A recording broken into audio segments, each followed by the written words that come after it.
ড্রামার শুরুটা হয় ফেংকে দিয়ে। ও হচ্ছে শহরের সবচেয়ে বড় মাফিয়া, যার জীবনে মাফ আর দয়া নামের কোনো জিনিসের অস্তিত্ব নেই। এই মুহূর্তে ও ওকে ধোকা দেওয়া এক গাদ্দারকে শাস্তি দিচ্ছে, আর সেই ব্যক্তিটা ফেংকের পায়ের কাছে বসে প্রাণ ভিক্ষা চাইছে। কিন্তু ফেংক ওর একটা কথাও শোনে না এবং ওকে শেষ করে দেওয়ার অর্ডার দিয়ে দেয়। আর এই সব কিছু দেখে ফেলে ১৯ বছরের এক ইনোসেন্ট মেয়ে সিয়ান, যে নিজের জান বাঁচিয়ে তার নিষ্ঠুর চাচা চাচির কাছে থেকে পালাচ্ছিল। কিন্তু এই সব দেখে সে ভীষণ ভয় পেয়ে যায় এবং পিছনে সরতে থাকে, যার জন্য ভুল করে একটা বাক্স পড়ে যায় এবং আওয়াজ শুনে ফেংকের অ্যাসিস্ট্যান্ট বলে, কে আছিস ওখানে, আবার সামনে আয়। শিয়ান ভয়ে বাইরে বেরিয়ে আসে, আর ফেং খুব মনোযোগ দিয়ে শিয়ানকে দেখতে থাকে। এই দৃশ্য দেখে ফেংয়ের অ্যাসিস্ট্যান্ট বলে, লিটল র্যাবিটের মতো লাগছে, যে লায়নের ডেরায় ঘুরে বেড়াচ্ছে। তখনই সিয়ানের কানে আসে ওর চাচা চাচির আওয়াজ। ওরা ওকে লিঙ্গার হাতে বিক্রি করার জন্য খুঁজছিল। সিয়ান ভাবে যে ওইদিকে নেকড়ের দল, তো এইদিকে সিংহ বসে আছে। কিন্তু ওই লম্পটের হাতে বিক্রি হওয়ার চেয়ে ভালো যে আমি এই খতরনাক লোকটার হাতে মরে যাই। আর এটা ভেবে সিয়ান ফেংকের দিকে দৌড়ে যায় এবং ওর পা ধরে বলতে শুরু করে, প্লিজ আমাকে বাঁচিয়ে নিন।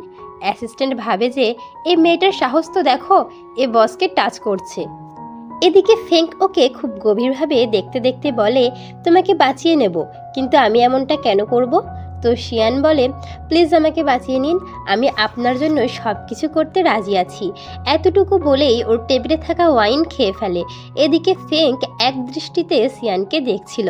এটা দেখে অ্যাসিস্ট্যান্ট বলে, বসের কি এই লিটল র্যাবিটের প্রতি এতটাই ইন্টারেস্ট যে ওকে দেখেই যাচ্ছে? ফেংক সিয়ানকে কোলে তুলে নিয়ে নিজের সাথে নিয়ে যায় এবং ওকে নিয়ে গিয়ে বিছানায় ছুঁড়ে ফেলে। সিয়ান ভয়ে জিজ্ঞাসা করে, আপনি আমার সাথে কি করতে যাচ্ছেন? তো ফেংক বলে, তুমি তো বলেছিলে যে তুমি আমার জন্য সব কিছু করতে রাজি। তো সিয়ান জিজ্ঞাসা করে, শেষমেশ আপনি করতে কি চান? ফেংক ওর পা ধরে নিজের দিকে টেনে নেয় এবং বলে, তোমার মতো সুন্দরী মেয়েদের সাথে একটা পুরুষ আর কী বা করতে চাইবে? এতটুকু বলেই ফেংক ওকে কিস করা শুরু করে এবং ওরা নাইট স্পেন্ড করে ফেলে। পরের দিন সকালে সিয়ান যখন উঠে, তো সে ফেংকে দেখে ভাবে, এটা মানুষ নাকি কোনো দানব? আমার কোমরটা মনে হয় ভেঙেই গেছে। এই দানবটা ওঠার আগে আমাকে এখান থেকে কেটে পড়তে হবে। সিয়ান কথাগুলো বলেই তাড়াতাড়ি রুম থেকে বের হয়। রুম থেকে বেরোতে অ্যাসিস্ট্যান্ট এবং একটি গার্ডের কথা কানে আসে। গার্ডটি বলছে, আমি আজ পর্যন্ত বসকে কোনো মেয়ের কাছাকাছি দেখিনি, কিন্তু এই লিটল র্যাবিটকে নিজে থেকে তুলে আনলো। আমার যতদূর মনে পড়ে, একটা মেয়ে ওনাকে হাগ করার চেষ্টা করেছিল, তাই মেয়েটির হাত পা ভেঙে দিয়েছিল বস। এই কথাই শুনে সিয়ান ভয় পেয়ে যায় এবং ভাবে, ওই মেয়ে তো হাগ করেছিল, আর আমি তো নাইট স্পেন্ড করে ফেলেছি। এখন এর শাস্তি কি হবে? সে কি আমাকে মেরে ফেলবে? এই ভেবে সিয়ান ওখান থেকে পালিয়ে যায়, আর ওকে পালাতে দেখে অ্যাসিস্ট্যান্ট আটকানোর চেষ্টা করে, কিন্তু সিয়ান তো কখন পালিয়ে গিয়েছিল। এরপর আমাদের 1 মাসের পরের সিন দেখানো হয়, যেখানে সিয়ান জানতে পারে যে সে তিনটি বাচ্চা নিয়ে প্রেগনেন্ট। ওখানকার নার্স সিয়ানকে অপমান করে বলে, এই বেহায়া মেয়েটাকে তো দেখো, যার 19 বছরও হয়নি আর তিনটা বাচ্চা নিয়ে প্রেগনেন্ট। জানি না কাদের সাথে এমন মেয়েরা মুখ কালো করিয়ে বিয়ের আগেই মা হয়ে যায়। ডাক্তার ওকে জিজ্ঞাসা করে, এখন তুমি এই বাচ্চাদের কি করতে চাইবে? আমার যতদূর মনে পড়ে, তোমার দাদিমা এই হাসপাতালেই ভর্তি আছে, ওনার অবস্থা তো খুবই খারাপ, আর তোমার কাছে তো এত টাকাও নেই যে তুমি চিকিৎসা করাতে পারো। তার উপরে আবার তুমি প্রেগনেন্ট হয়ে এসেছো। এই বাচ্চার বাবাকে, তুমি কি তার নাম জানো? এইসব শুনে শিয়ান খুব ইমোশনাল হয়ে পড়ে এবং কাঁদতে শুরু করে, আর ভাবে যে যদি আমি এই বাচ্চাদের দুনিয়াতে নিয়ে আসি, তাহলে তারাও আমার মতো গরিবিতে কষ্ট পাবে। এর চেয়ে ভালো যে আমি এদের রাখবো না। তাই সে ডাক্তারের কাছে গিয়ে বলে, আমার এই বাচ্চাগুলোকে চাই না। এটা শুনেই ডাক্তার রেগে যায় এবং বলে, আজকালকার ইয়াং মেয়েদের যে কি হয়ে গেছে, না ভেবেচিন্তে যার তার সাথে শুয়ে পড়ে আর প্রেগনেন্ট হয়ে মুখ তুলে চলে আসে। অন্যদিকে আমরা ফেংকে দেখি যে ওর মাকে এই হাসপাতালে চেক আপের জন্য নিয়ে এসেছে। উনি ফেংকের উপর বিয়ের জন্য ক্রমাগত চাপ দিচ্ছিল আর বলছিল, তুই জানিস না যে আমি তোকে কত কষ্ট করে জন্ম দিয়েছি। আমাদের ফু পরিবারের বাচ্চা খুব কষ্টে হয়। জানি না আমি আমার নাতি নাতনির মুখ কবে দেখতে পাবো। আমি দিন দিন বুড়ি হয়ে যাচ্ছি, আর আমার জীবনের কোনো গ্যারান্টি নেই।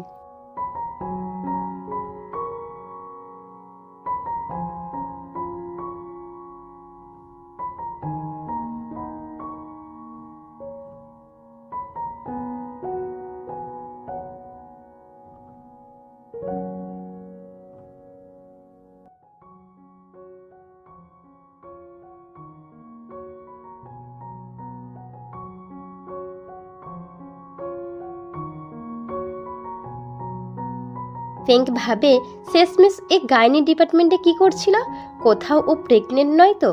অন্যদিকে শিয়ান নিজের চেক আপ করার পর ফুড ডেলিভারি করতে যায় এবং ভাবে যে আমাকে যেভাবেই হোক টাকার ব্যবস্থা করতেই হবে যাতে আমি দাদির চিকিৎসা করাতে পারি।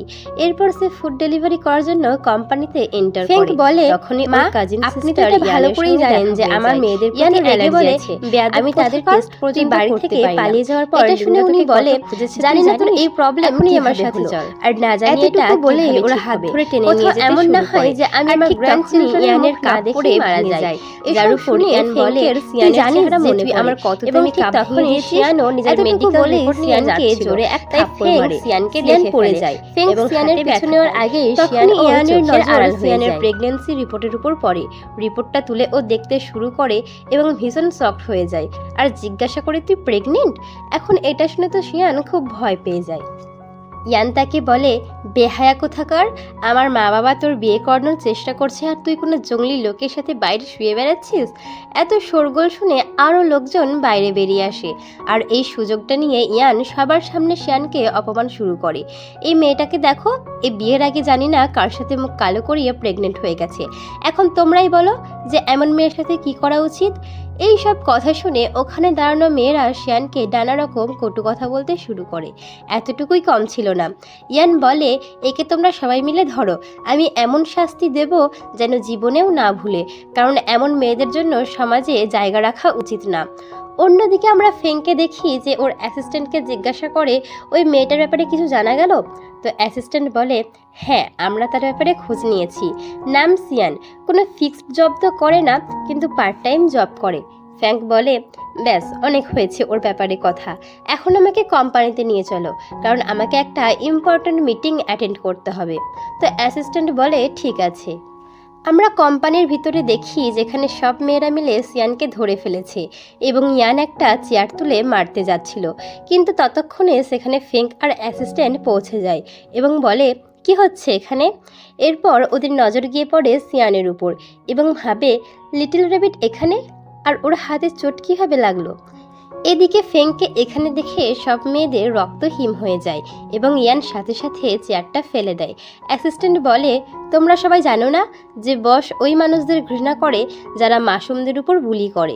এটা শুনে ওখানে থাকা সব মেয়েরা হাঁটু গেড়ে বসে পড়ে এবং বলে আমরা কিছুই করিনি, এই ইয়ান আমাদের প্ররোচিত করেছিল যাতে আমরা এই মেয়েটাকে আঘাত করি। এটা শুনে ফেংক জ্বলন্ত দৃষ্টিতে ইয়ানের দিকে তাকায়। তো ইয়ান বলে আমি কসম খেয়ে বলছি যে আমি একে ছুঁয়েও দেখিনি। এটা শুনে ফেংক সিয়ানের দিকে তাকায় এবং ওকে জিজ্ঞাসা করে আমাকে সত্যি সত্যি বলো তোমাকে আঘাত করার চেষ্টা কে করেছে এবং তোমার হাতে এই চোট কিভাবে লাগলো। এটা শুনে শিয়ান খুব বাজেভাবে ভয় পেয়ে যায় এবং ভাবতে শুরু করে যে যদি আমি সত্যিটা বলে দিই আর ইয়ান বলে দেয় যে আমি প্রেগনেন্ট তাহলে আমাকে মেরেই ফেলবে, কারণ এভাবে এদের রেপুটেশনও খারাপ হয়ে যাবে এবং সব সত্যি সবার সামনে এসে যাবে। এসব ভেবেই ভয় পেয়ে শিয়ান বলে আপনি ভুল বুঝছেন, আমাকে কেউ আঘাত করার চেষ্টা করেনি, আমি তো এখানে খাবার ডেলিভারি করতে এসেছিলাম এবং পা পিছলে পড়ে গিয়েছিলাম। এটা শুনে ফেংকের রক্ত টকবক করে ফুটতে শুরু করে এবং ও ভাবে লিটল র্যাবিট কত মিথ্যা কথা বলছে, আমি এই মাত্র দেখলাম যে সব মেয়েরা মিলে ওকে বুলি করছিল, তবুও ওদের ডিফেন্ড করছে, কেন করছে ও এমন। সিয়ানের কথা শুনে ইয়ান বলে দেখলেন তো বস, আমরা এর সাথে কিছুই করিনি, এ তো ছোটোখাটো ডেলিভারি করে।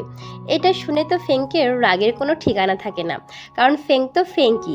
ও অ্যাসিস্ট্যান্টকে বলে এখানে যারা যারা উপস্থিত আছে তাদের সকলকে চাকরি থেকে বরখাস্ত করে দাও, আমার কোম্পানিতে ওদের মুখ যেন আর দ্বিতীয়বার না দেখি। কথাটা বলার সাথে সাথে গার্ডরা তাদের ধরে ধরে বাইরে ফেলে দেয়। এসব দেখে তো সিয়ান পুরোপুরি স্তব্ধ হয়ে যায় এবং খুব বেশি ভয় পেয়ে যায় আর ভাবতে শুরু করে যে দানবটা তো সবাইকে এখান থেকে বের করে দিল, অথচ আমি কারো কমপ্লেন পর্যন্ত করিনি, এ আবার কেমন মানুষ। হ্যাঁ, ওদের সবার চলে যাওয়ার পর ফেংক সিয়ানের দিকে এগোতে থাকে। তখনই ওর নজর প্রেগন্যান্সি রিপোর্টের উপর পড়ে এবং সাথে সাথে প্রচণ্ড শকড হয়ে ও সিয়ানের দিকে তাকাতে থাকে। এদিকে শিয়ান নিজের নজর সরিয়ে পিছনে সরতে থাকে। ঠিক তখনই ফেংক ওর হাত ধরে বলে তুমি হাতে ব্যথা পেয়েছো। সিয়ান বলে এটা নিয়ে আপনার চিন্তা করার কোনো দরকার নেই। এটা তো একটা ছোটোখাটো চোট, আর এমনিতেও আমি আর ডেলিভারি করতে দেরি হয়ে যাচ্ছে, তাই আমার যাওয়া উচিত।